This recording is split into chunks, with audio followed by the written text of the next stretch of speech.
Hey, everybody, welcome to Big Blend Radio. So, our first Friday show is always dedicated to the parks and the arts, and that is with our friends at the National Parks Arts Foundation. And I encourage you to go to their website, nationalparksartsfoundation.org.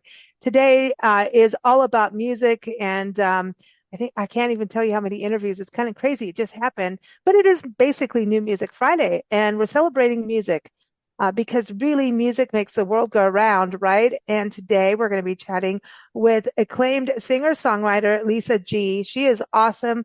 Her new EP is out. It's called Shut It Down, and it is out and produced with Carmine Appice. Now, I hope I actually pronounced that correctly because when we interviewed him a year or two ago, I had it down until halfway through and then I screwed up. But welcome, Lisa. How are you? Well, thank you. I'm doing great, Lisa. How are you doing?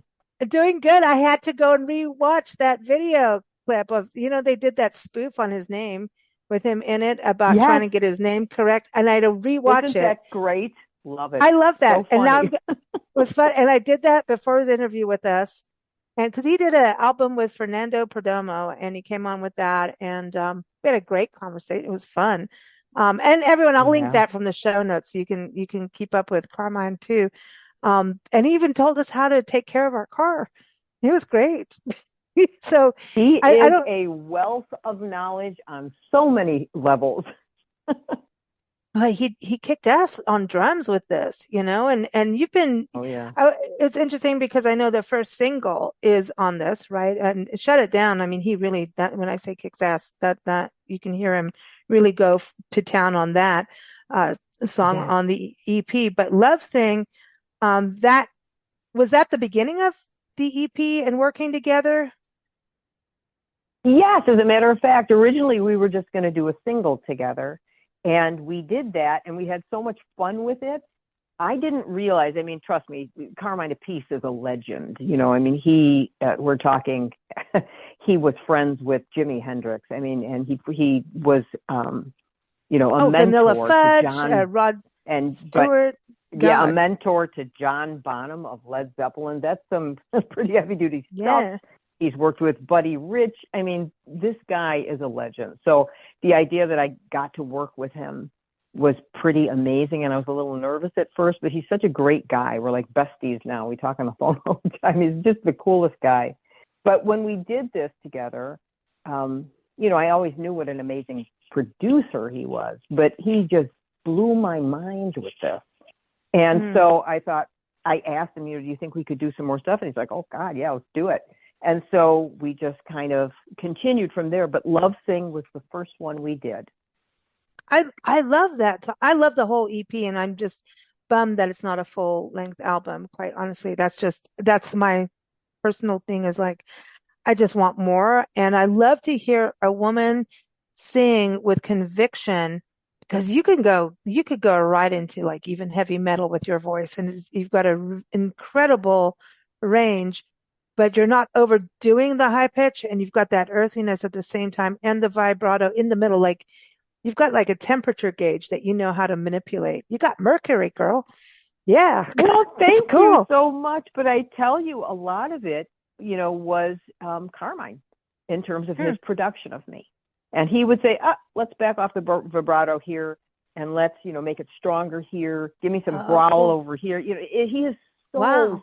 he's got the whole thing. I mean, he knows vocals, he knows guitars, he knows drums, he knows exactly what he wants on bass.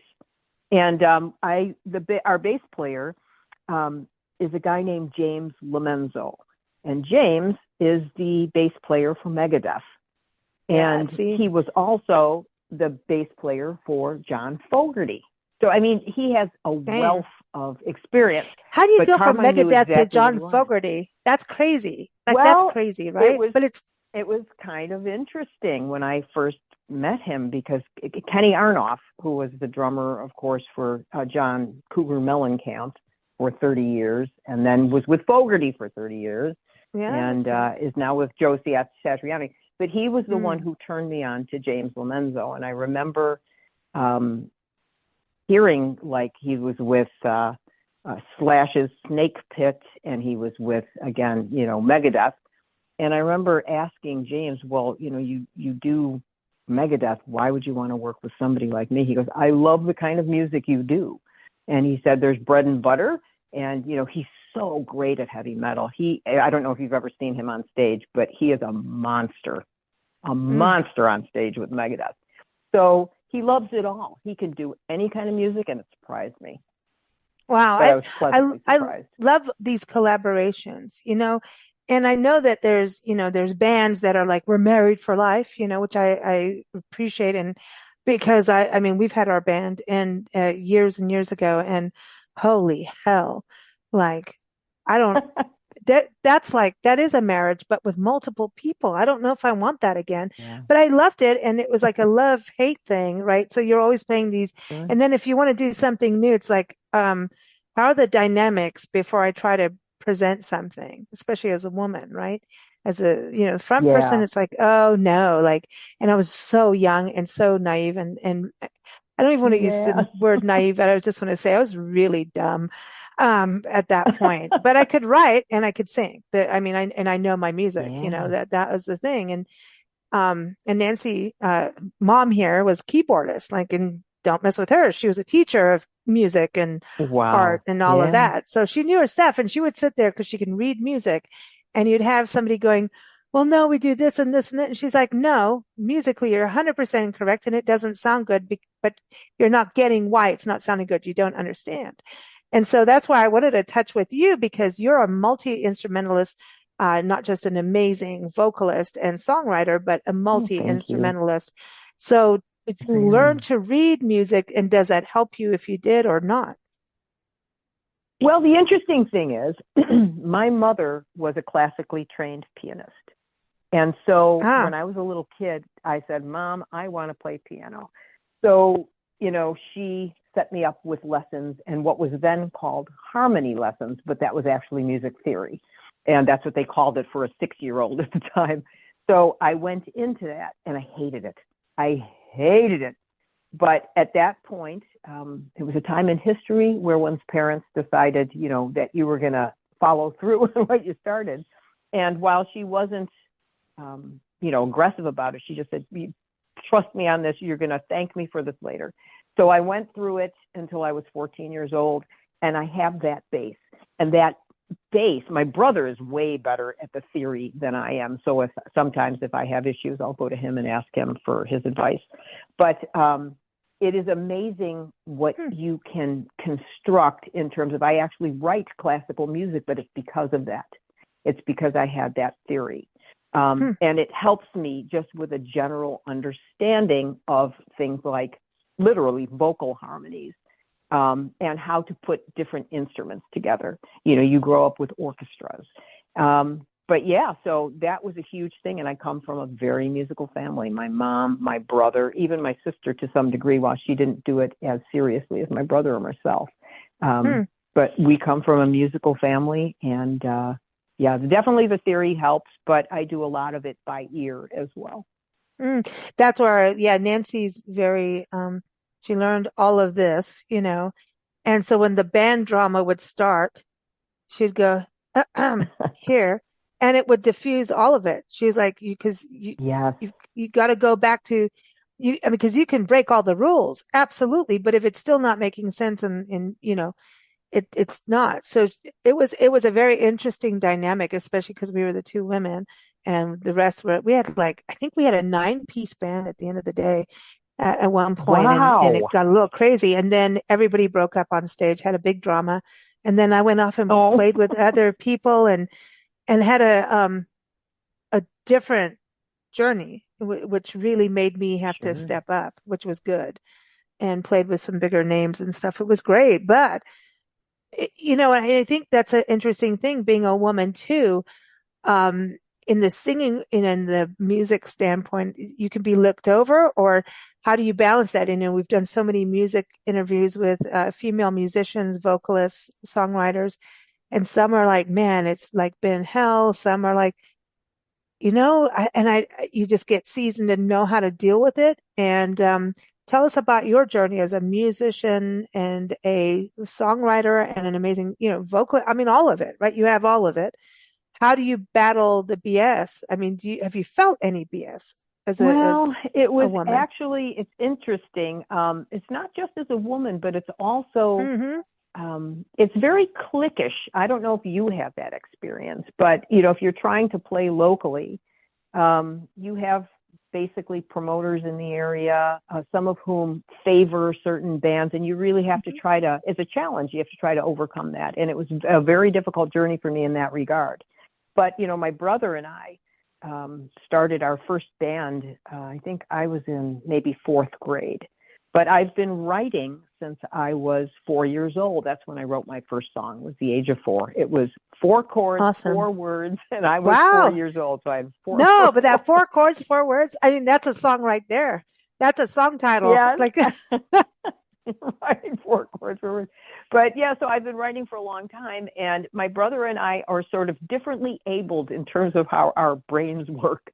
And my thing is, I actually think in terms of music. So if I see something on the street, it'll be, oh, there's a bird, and all of a sudden a song happens. It's like I'll have to remember it, and I go rushing home and I write it down. But I think musically, and so that's where it all kind of started. But that's from interesting. there, it's weird, and it still happens where I'll look at something and a melody will come into my head or a chord progression, and I'll just remember it in pieces and I'll put it together later. As a matter of fact, Love Thing, parts of it were from, I think when I was about 8 years old, I had this melody in my head that went da da da da da na na na na na, and I never turned it into anything until like 30 years later, and then I patched it in with something else that I had just written. And so I have all these pieces, and then I put them together over the years. But that's how I do my writing.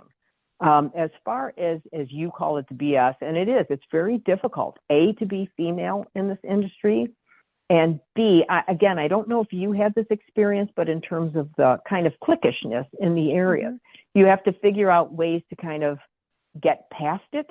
And so what my brother and I would do is we would find smaller venues to play that weren't necessarily connected, but that's how we kind of got known in the area. Because sometimes you have to be able to get past that and kind of, make your own path. And it can be a little Yeah. complicated. I don't know. Did you have that same kind of experience? Well, it was kind of weird because we had a band that they were good, and then we had some people that just weren't as good quality, and then the drummers were coming and going. The drummers were the hardest. And we had a loyal I bass had that player that just experience kept too. growing. Yeah.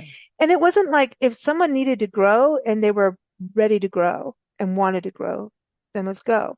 But if the attitude was wrong, no matter what it was, I mean, some Yeah. people walked in with an attitude in an audition, and it's like, get out now. Yep. You could see all of us with, there was like the core of us, and then we needed, these others. And if they were like that, we're like, get out. But I'd come from, living growing up in South Africa and Kenya and England and coming over here Wow. young, in my teens. And I think I was just turning 20. And in South Africa, I was always doing music in some form and started taking over in a band. And I mean it, taking over as my ex-boyfriend was a drummer. And I was like, and he was singing and I'm like, you suck. Like, you need to move on. Let me just finish this. And then the band was like, oh, we can do something now, And I'm like, yeah. And then that didn't last in the relationship anyway. It was like, that was it. Cause Oh my. apparently my attitude sucked too. But I was ready to boost him out, but I wanted to check out the band first, So it was like, oh, you got a cool band, but you suck at it and your drumming sucks. And you really can't sing. And so, but the band could do something without the drums at that point, just getting things together. And then we had to leave. South Africa was going through its turmoil, and being American, we needed to come home, and we did. And I started playing in Florida. I started playing, oh God, one of the first things I ever did was play with a guy called David Goldfleece, which was the bass player later, late 70s, early 80s for the Allman Brothers Band. And Oh wow. he's like, you can sing, but I don't see anything special. I'm like, well, Oh, I had my little comment back but people did. And I just kept going. I didn't, because he was a little bit of everything at that point, and he was doing so much as a one musician, like a busker almost, like, with the drums, yeah. you play the bass, all of that the soul was missing to me. And I was like, let me just sing. I can do that. No, I Right. am it. And so that didn't work. And I also wouldn't do anything other than that. And so I had to move on. And in San Diego is where I found my roots and strength. And, our band, it was clicky. Candy Cane was huge at the time when we were a band in San Diego. She was huge. She was Yeah. a blues singer that went more burlesque in later life and good, but I didn't I always I'm a big blues person and didn't feel like she had that. It was just different. Let's put it that way. There was a difference, Sure. but there was like, oh, and Michelle Lundeen was a really big, and she still is there, but it was like, oh, we only have two. Like they told us that with our magazine. We already have a magazine. We don't need more. Like we're like, what? Huh. So when people say stuff like that, we just kind of go, Right. oh, it's time to do it. Apparently everybody's kind Yeah, of stuck into the exactly. same thing. So we did. And then eventually when the band like had their drama on stage, I went off and played with people from Flying Burrito Brothers, Moby Grape and stuff like that Oh, and learned, fun. as a solo, didn't, cleaned up my act, got my songwriting together, but our magazine really kind of took over everything. And when our gigs came from our clients, which were street festivals and all that. All our clients for our magazine, we were in print way back when. And I'm talking a long time ago. And so they were our clients and they would hire our band. And then we found out half of them were on drugs and like, oh God. Oh, So, oh so man. it was a different drama and I was really pushing doing originals. And once the band thing ended, I went off and did my originals and had to do it on my own and learn right there in front Yeah. of the audience. That was the best learning ever. So it's not It over for is, isn't me, it? but Yeah. but Yeah. now I can listen to music like yours and I have a huge appreciation for what goes into it and the back, like the starting ground, like you're saying from 4 years old. I understand how much work goes into it and how like a song can stay and keep playing in your mind and your heart until it's got that place. Like, oh, now here it is. I get that. And it's so like when people hear a song, they sometimes don't realize how much has been part of that, like how much Right? goes into that one song that sometimes it just flows out and it's written, it's done. It's like this, here's this magical instant, song, but it's not, and that doesn't come from, there's no such thing as instant music like that. It could just channel and you got it down and it all worked out magically, right? That happens. But none of that magic works without the work before, you know? Right. Yeah, absolutely. And Yes. that work comes in so many different forms. Again, whether it's sort of a musical structure or whether it's an actual experience, something that's happened to you. Um, Hmm. and that's where most of my music comes from, is actual events that have happened. And sometimes Hmm. it's not events that happen to me, it's events that happen to somebody else, and I can turn it into a song. Um, I did a song which I'm going to be I recorded it with Kenny Aronoff maybe 6 years ago, and it's a great song. It was a song about that horrible event that happened in Vegas where there was a Hmm. shooter. And there was a story, Right. I get choked up even thinking about it, that was Yeah. so moving to me, where a woman and her husband went to see the show, and the shooting started, and her husband shielded her, and he ended up dying. It was just, it still chokes me up to think about it. And I wrote a song about that, and it's one of my favorite songs that I've written. But it's hard for me to record it further because it is so emotional. And so Hmm. so many songs come from these places of emotion, and some of them can be fun and frivolous, and some of them can be deeply intense about experiences you've had with other people. But all of that matters. The Hmm. subject matter, the actual musical structure, and then the production. So there's all these different components. And here I am. I'm not a kid anymore. And I wish I had had access. And you know, Yeah, you but you talk know about the how to same wear thing where you're ponytails. No, wait a minute. You know how to wear ponytails. I'm coming to you for that. I well, don't have balance. I'll hook you up. I will hook you up. Sometimes it takes a few tries, but uh, yeah, but you experience kind of the same thing, right? It's like you learn on stage as you're kind of Hmm. growing up. And I look at some of these artists who were lucky enough to have access to people like, say, Carmine, when they were young. So they learned a lot of these lessons sort of in turbo mode, where you and I actually learned it from, you know, brute force experience standing Yeah, on a and stage. And also when we you didn't told have me that, Google. We didn't have Google. no, we didn't have internet. You're right. And it's amazing how people can write songs at this point by just like telling AI, you know, write a Don't song start about me. this, you know. Right. Right. I know, me too.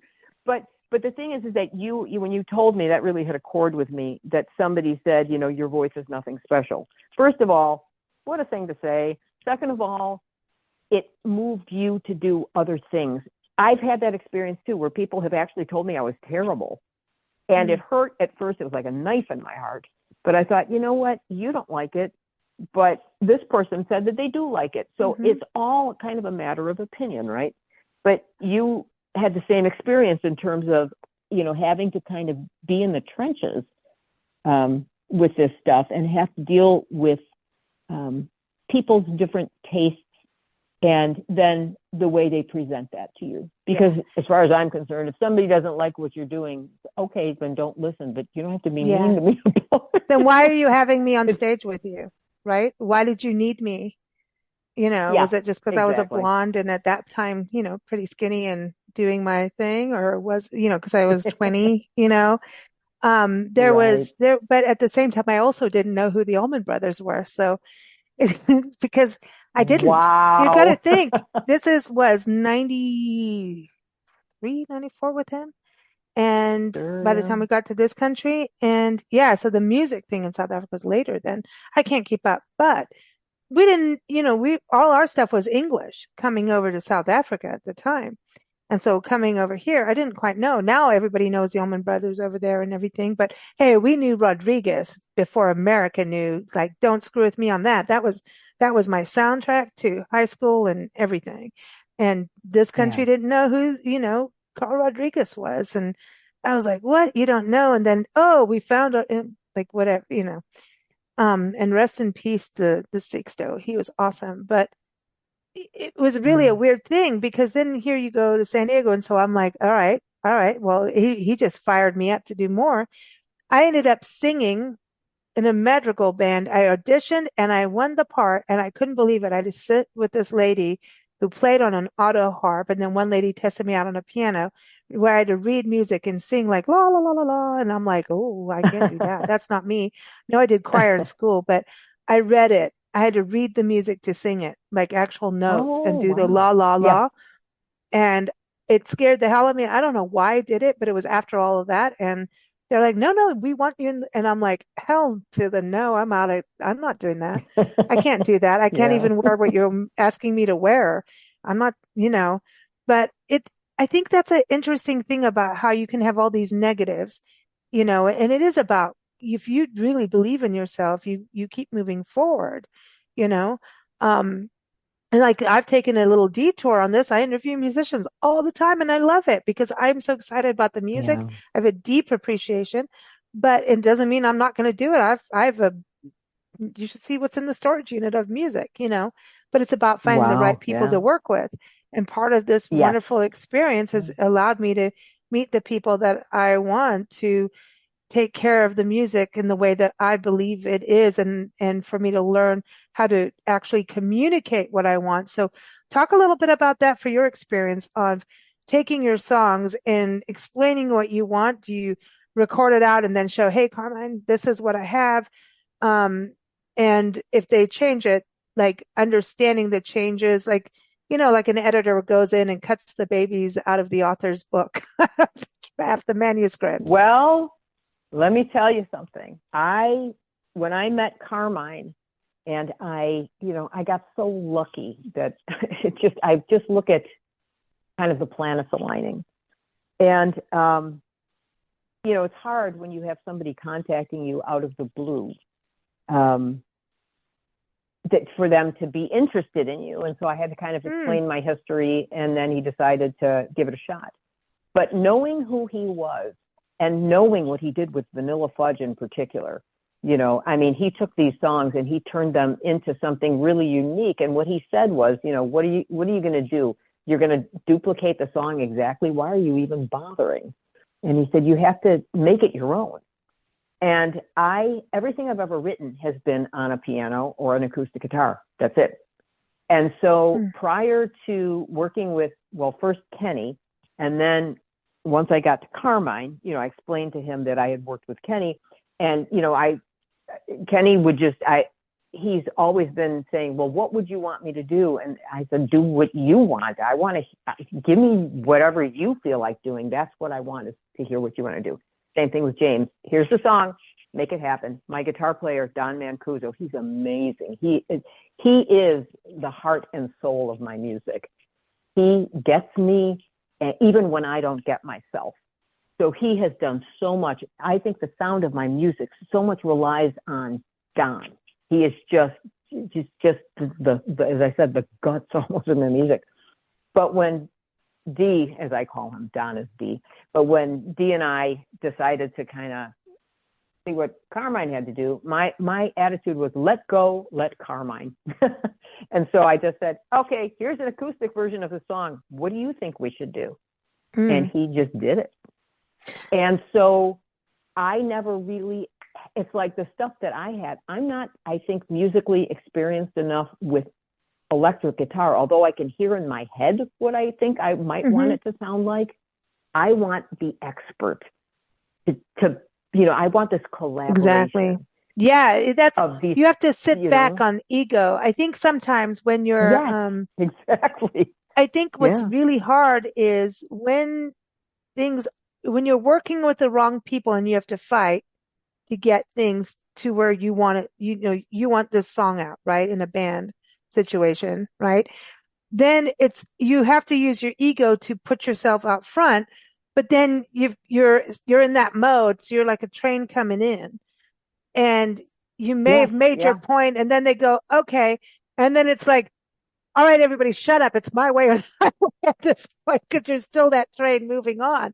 So it's really hard to like, okay, got it. Now pull back. And that comes from maturing in life, right? And age and experience and doing it and working with other people. It comes, but it's so hard or you get that opportunity, then you shrivel up out of like, this is such an internal process. So there's a thing, I think, for getting it out there and that communication and understanding, like if you're, what you're dealing with Carmine. I mean, come on.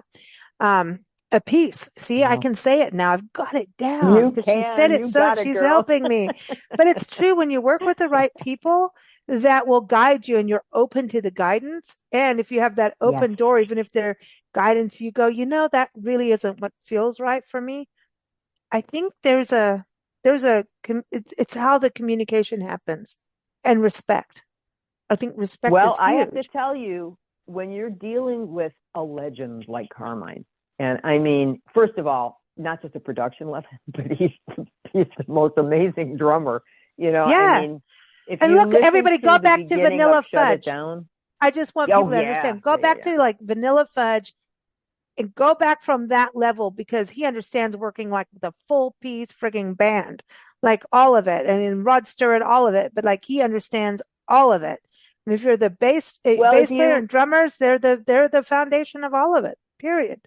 Completely. If you listen to him in Beck Bogert and Appice, wow.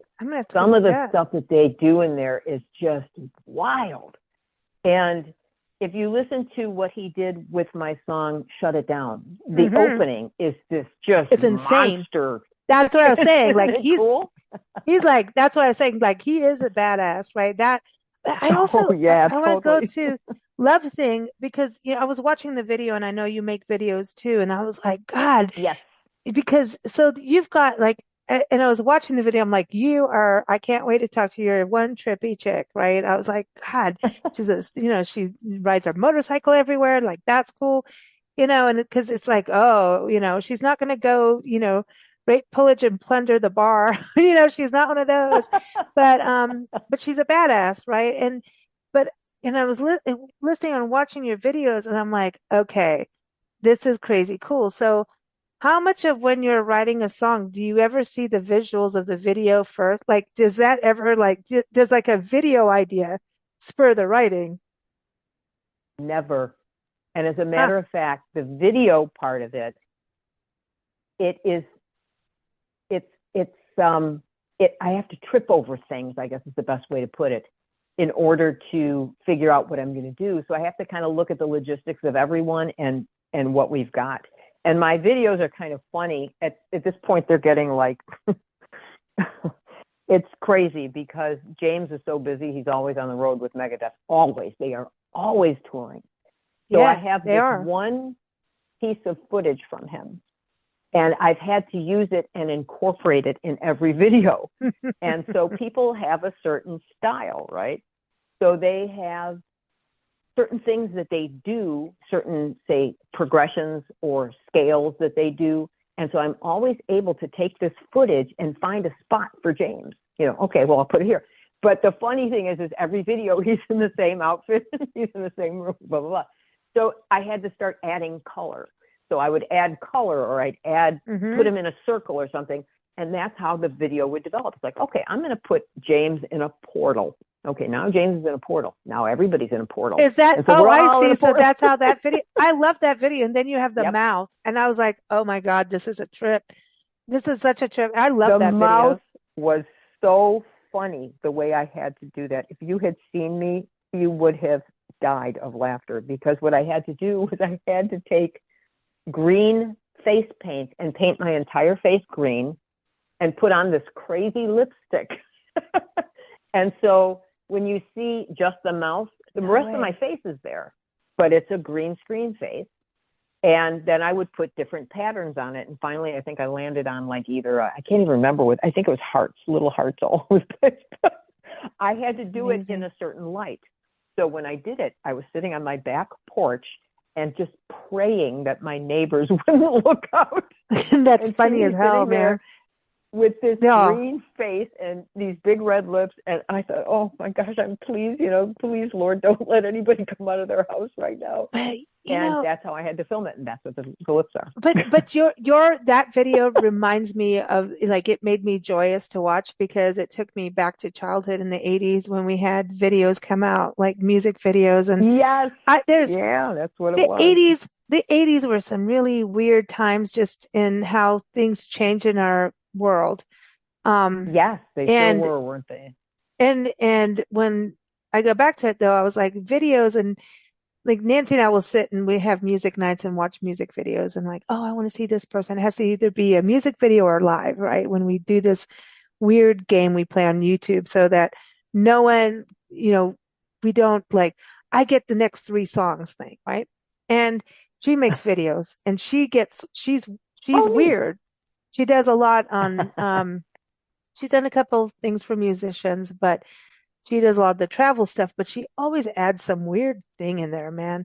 There's always like all of a sudden a cat meows out of nowhere. Like if you see a duck and I it's not love even that. quacking, you'll hear a quack all of a sudden will wake you the heck up. She does this weird, everybody knows. And then some of the travel writers we work with, they're like, oh, we got a weird thing for Nancy. Like they go and literally find a weird thing for Nancy to use. And then Oh, that's she'll make, fun. I love that. it's hysterical. So she does that, but I go back to the music videos, and that's where, Love Thing got me. I was like, oh man, this is like my childhood. And, when Peter Gabriel started doing things, and then just all these Yes, bands yeah. started getting, like, remember even Yellow with, oh yeah, all of that, the Yep. weird videos that started happening, and how much work, especially then, because we didn't have what we have now, tools wise, No, all these, yeah, yeah. but what they did then to make videos, which were far more fun. And then all of a sudden videos got super boring in the 90s. Sorry, but it Yes, sucked. I thought they did. I thought they did They too. sucked. And it's only now that we're Yeah. starting to get new videos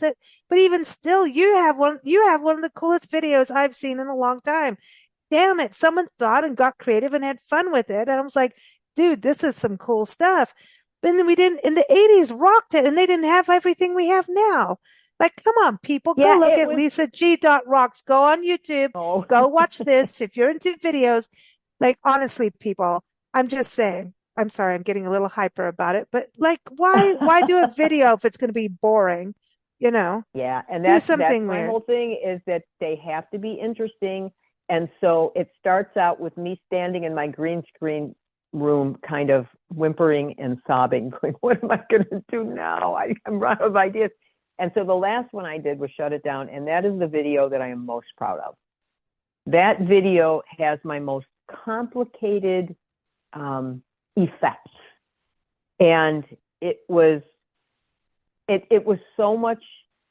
It was so difficult to put together, but the end result worked out, and it worked out so much better than I thought it was going to. And it's super fun, and it's super weird, and I love it.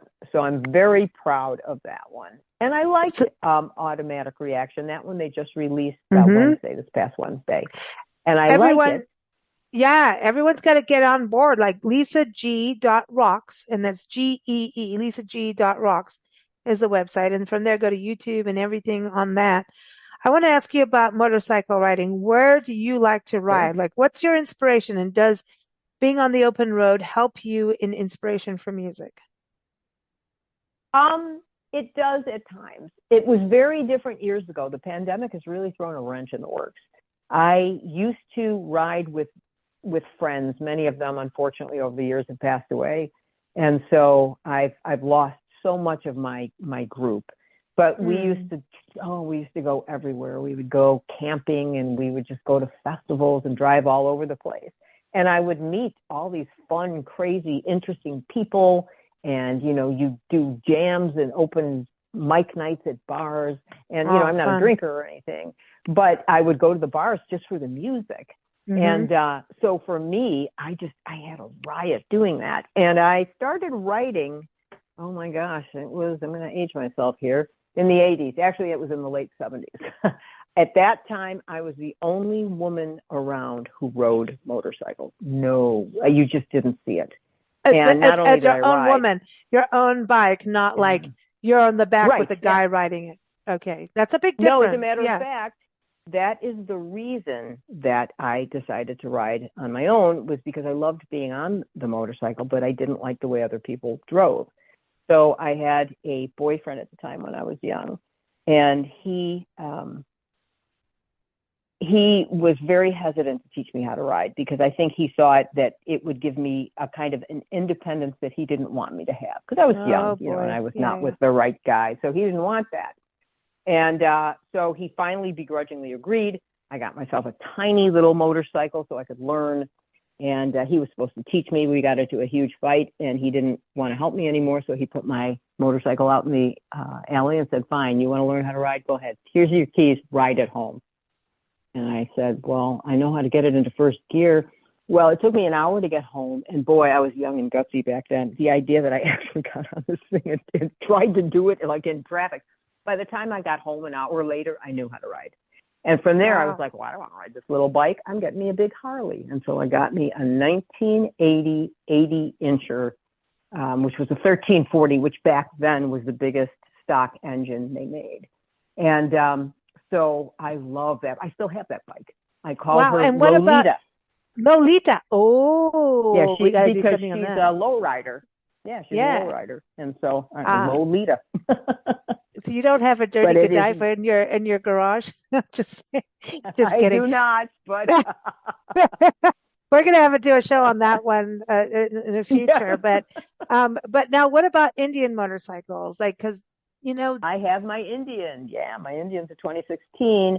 And oh back wow. in the day, I used to covet the the vintage Indians. Those things were the most Hmm. beautiful, badass motorcycles you'd ever seen. And don't get me wrong, I love my Harley. I'm a Harley girl, born and bred. But there's something about an Indian. It just exudes just class and history. It's just the most gorgeous bike, and I love this bike that I have. And her name is Delilah. And Oh, I so, love that you name them number one. That's oh important. yeah, No, no, yep, Delilah. yeah, That's it. Do you sing to her like Tom Jones voice and everything? I sure do. Oh, you have no idea. I'm a huge Tom Jones fan. Well, she's a But Welsh Indian then. She's a Welsh yes, Indian. but she is the Gosh. most beautiful bike I've ever seen. I mean, don't get me wrong. I love Lolita, and Lolita is the badass. That bike has so much torque. I Mm. mean, is just amazing. You get on that thing and you gun it and you're gone. But But do you get Lolita down and is get my greasy with cruiser. them? Do you Oh work on yeah. them Oh sure. Well, so not you the understand the Indian because the parts and stuff? Indian. Oh, totally. I actually I remember replacing the regulator on Lolita. I can't do like the crankcase or anything. The stuff is too heavy and I'll have to, but certainly, I would wrench my bike and I would wrench other people's bikes back in Wow. the days, because back then it was kind of plug and play, right? I mean, you would take a Hmm. part off and you'd put the part back on. Now it's different. There are computers Now it's involved. screwed. I know. Now I'm Yes. thinking to get like I was reading an because like we travel the country full time in a RAV4. Everybody thinks we're in an RV, and I tell people, please, we need something that can't be a low rider because we go down stupid roads, and she's a little jacked up, and wheel suspension wise, everyone, not jacked up any other way. And because we'll Yeah. see a road, and if we do all these wildlife refuges, we play out in swamps and stuff. And she's not four-wheel drive, Oh. but we actually managed through some snow stuff that is probably not great about the undercarriage right now. Um, but she has a name, Mulva Cleopatra Doppelganger. And Woo! That's the no, name. Mulva comes from Seinfeld, if you remember the episode of him not I remembering his sure do. girlfriend's name. Right. Well, that was hilarious. So she's a badass. But I was reading this like today. I'm like, I was taught like how to do oil, like I check oil. Like the other day, I had to check oil because like we were in the middle of nowhere, and I'm like, she needs an oil change. So I went and bought oil, and I'm not going to do an oil change. I thought at least top it up or have something fresh. And then I went and did it. And Nancy's sitting there looking at me. She's like, you don't remember shit, do you, about how to do this? Because but everything is so computerized. And I was reading today that I could get like a computer thing to plug into the car myself and get the information I need and not just rely on uh, people telling me. But then I go like, it's such a like I miss the days where you could change a tire if you needed to, but we can't just change a tire anymore on the side of the nope, highway. no. No, it's so complicated, and you almost wonder, did they make it that way so that people have to rely on it? Sure. And I hate that. I loved, as I said, particularly with the motorcycles. They could do it with cars to some degree, but I always had boyfriends who were like mechanics, Hmm. so I didn't need Yeah. to. But with Hmm. the motorcycles, it was different. Before the Harley, I had a Triumph Tiger, which is a British bike, so I'm sure you saw those growing up. Hmm. And mine was a green and white Tiger. It was a gorgeous bike, but it only was a kickstart, and it had a magneto. So it was a little bit different, and it was a lot more complicated to fix. But when I got the Harley, which was much bigger, again, plug and play. You would take a starter off, put a starter on. As a matter of fact, to this day, I still start the bike with a screwdriver to the starter. And I, hit the solenoid and it'll fire up because, rather than going out and trying to find a new starter at this point for a 1980 motorcycle, it's not easy. So No, I'll just keep yeah. starting it with a screwdriver for a while. Well, but that's kind of fun. Oh yeah, that's character, right? And that's the thing. It's like, true. being able to do your tires and stuff like that. I felt like you were more connected to cars, like, or your bikes, all of it to me. Like, and when a car goes away, like if it's that time, I bawl like a baby. It's like losing a I pet. do too. It's, Oh it's yeah, it yeah, because you communicate and you're one on the road. Like this is it. We're doing this together. And we used to have horses, so I kind of feel like cars and bikes and all of that, they're horses. They're still living. I yeah. believe so. And I'm a Iron weird, horses. Yeah, sure. yeah, yeah, exactly. I'm weird that way. Like I have this relationship in this psychically Yes. weird. I'm weird. I can't explain it, but like I can't. Like I don't know what's going to happen when she has to go away. And I've held on to her. She has a Yeah. CD player. That girl is staying around for a long time. for that. Um, and I just want to be able to do things. I want that power of being closer to be able to do things a little bit more, but it's not there. And she's what, a 2010, go figure. 2010 Yeah. RAV4, and I'm holding on to her. And people, I have so many people, like, we pet sit across the country. Guys come out like, what year is she? I'm like, 2010, what's her miles? And they're like, keep her, keep her. She's good. You got to do your Yep. maintenance. I'm like, I did my maintenance. I am. I do the maintenance. And, now I know she's got tired. Like, this is coming. I know. Dang it. But like, and then I talk to her. I say, okay, like, she's going to the doctor. I tell her, like, you're going to go in. They're going to give you some new oil. It's like, you're going to get your hair done. And then if it's brakes and tires, I'm like, listen, you're getting new shoes today. It's going to be very nice. They're going to take care of you. I'm right outside. Like, I'm pathetic. Is that pathetic? That's pathetic. It's adorable and I love it. No, I actually do that too. And I mean, that's why I still have my Harley. There's something about, I don't I know mean, it. I don't think I I've could had that actually bike trade her for in. over, yeah. No, I don't know. I hear you. I've had my bike for over 40 years. I'm not getting rid of her ever. Dang. I mean, yeah, Yeah. that's pretty intense.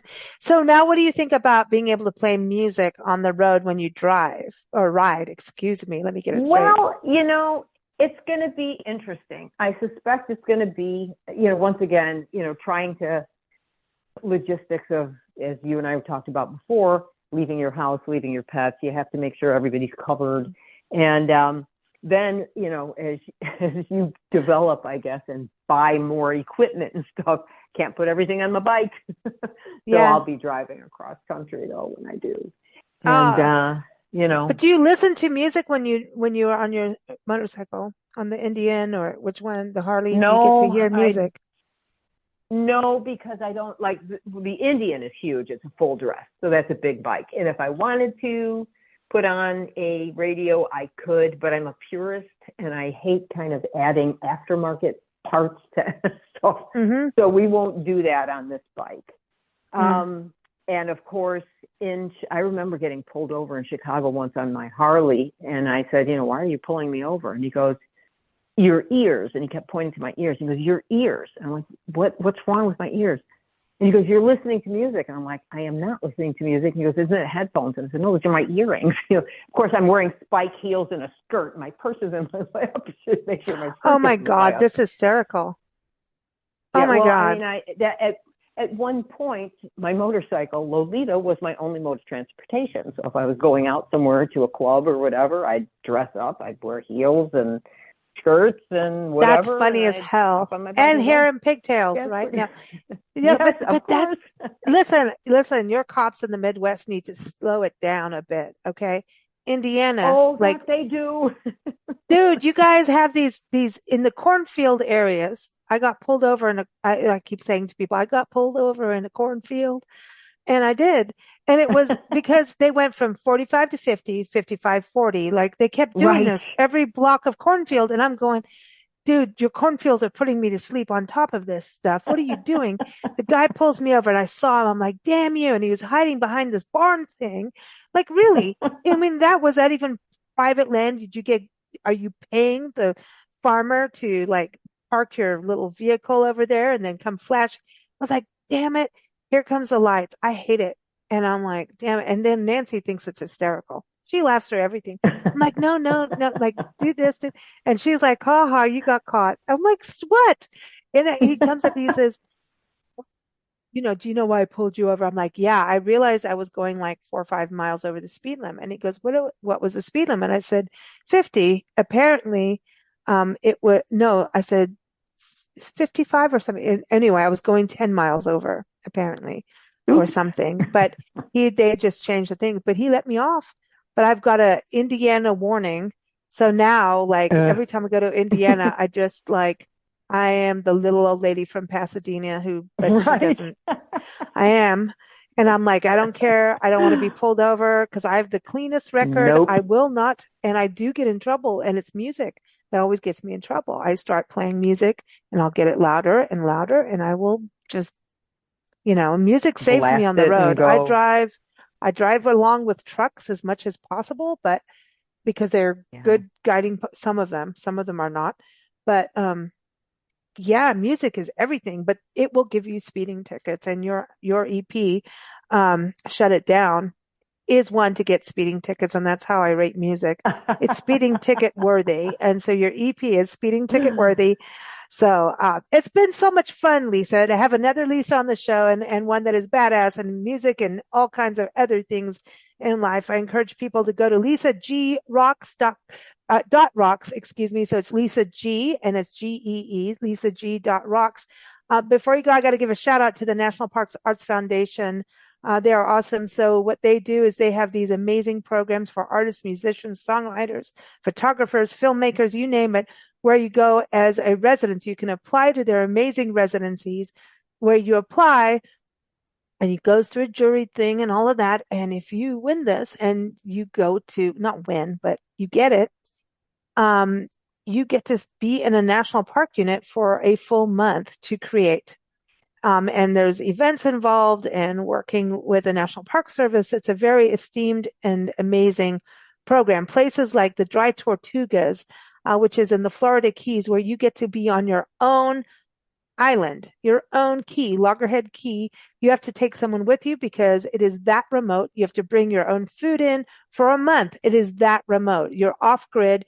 You have one of the researcher cabins and you're on an island for a month. There's places like Chaco, in Chaco Canyon up in northern New Mexico, where you're with all these amazing ruins of the indigenous people, the ancient indigenous people who created these perfect circles of these, they're not really buildings. You don't know until you go there.